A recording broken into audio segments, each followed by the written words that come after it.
পক্ষে, ভোটাররা আমাদের পক্ষে, ধানের শীষের পক্ষে। আমরা তাদেরকে সুসংগঠিত করে 12 তারিখে রিজাল্ট গণনা শেষ করা পর্যন্ত আমরা সকলে ভোট কেন্দ্রে থাকবো। সকালবেলা ভোট নিজেরটা দিব, তারপর এলাকায় যাব, আত্মীয় স্বজন মহল্লাবাসী বন্ধু বান্ধবদের ভোট কেন্দ্রে আনবো। দুপুরে খাবার খাবেন, বিকাল বেলা রেজাল্ট না নিয়ে কেউ ভোট কেন্দ্র থেকে বের হবেন না। যারা আছেন আপনাদের দায়িত্ব ভিতরে সঠিকভাবে গণনা করে প্রিসাইডিং অফিসারের কাছ থেকে রেজাল্ট শিটটা সই করে আনা, এবং বাইরে আমরা যারা থাকবো সকলে রেজাল্ট না নেওয়া পর্যন্ত শক্ত অবস্থানে থাকবেন। কারণ অতীত স্বৈরাচারের দোসররা বিভিন্ন রন্ধে রন্ধে প্রশাসনের বসা আর তথাকথিত বেস্টের টিকিট বিক্রিকারীরাও বিভিন্নভাবে অপপ্রচার করছে।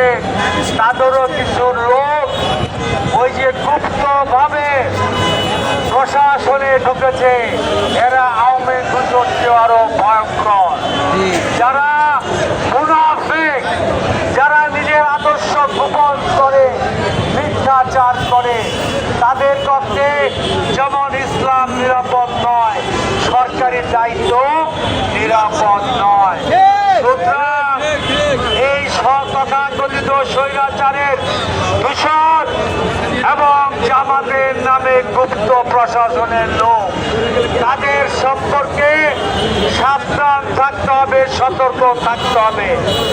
12 তারিখ সকাল থেকে রেজাল্ট নেওয়া পর্যন্ত কেন্দ্রে থাকতে হবে।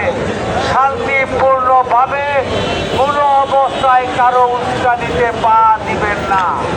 তারা কোনো ক্যান্ডিডেট ইলেকশন বন্ধ করার পায়তারা করতে পারে, এবং ভিতরে আমাদের পুলিং এজেন্টদের বলবো, প্রথমে আপনারা ব্যালট পেপার এবং ব্যালট বাক্স মিলাবেন, তারপরে আবার গণনার আগে কতগুলি বাক্স হয়েছে, কতগুলি ব্যালট পেপার বাকি আছে মিলাবেন, তারপর বাক্স ঢালবেন। বাক্স ব্যালট পেপার প্রথম সব গণনা হবে, তারপর বাছাই হবে। দেখা গেল যদি 2000 ব্যালট বা পেপার পড়ে, টোটাল গণনার পর যদি বেশি হয়, প্রিসাইডিং অফিসারের জবাব করতে হবে। কারণ আমরা শুনছি তারা অনেক রকম পরিকল্পনা এবং ষড়যন্ত্র করছে।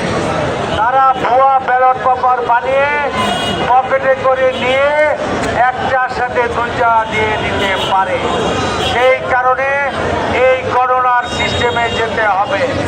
আমরা কোনো অবৈধ কাজ করতে চাই না, আমরা কোনো ভুয়া ভোট চাই না।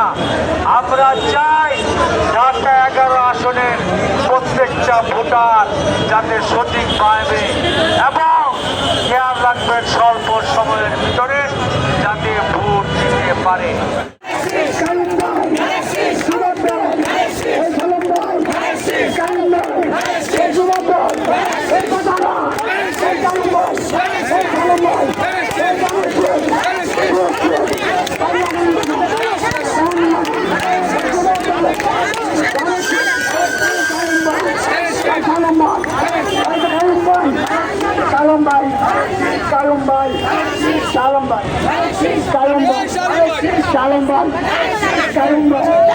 Salam